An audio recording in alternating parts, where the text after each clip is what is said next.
Hey guys, welcome back to the channel, and today I'm going to show you how to check your account balance with Twoguysfinance. Alright, it's going to be a really quick video. We're not going to waste too much time on this one. Let's just jump straight into it.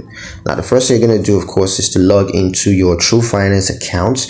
And you can log in on the online banking platform, that's the website, or you can log in on the mobile app. Now, once you're logged into your account, all you got to do is just select the accounts that you want to check the balance for. And then you can review your account balance as well as your transaction history.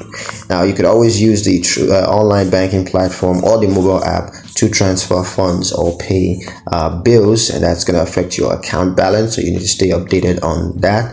You could also set up account alerts and notifications, and that's going to help you to stay on top of your account activities and to monitor your balance more seamlessly.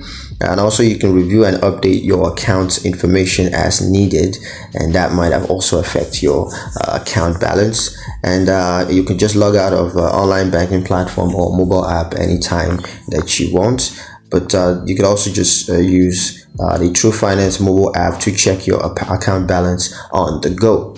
Alright, so yeah, that's pretty much it on how to check your account balance with Twoguysfinance. Hope you guys liked the video. Hope you found the information useful enough. If you did, like the video, comment down below, let me know what you thought. Share the video with your friends and subscribe to the channel if you haven't already, and I'll catch you guys in the next one.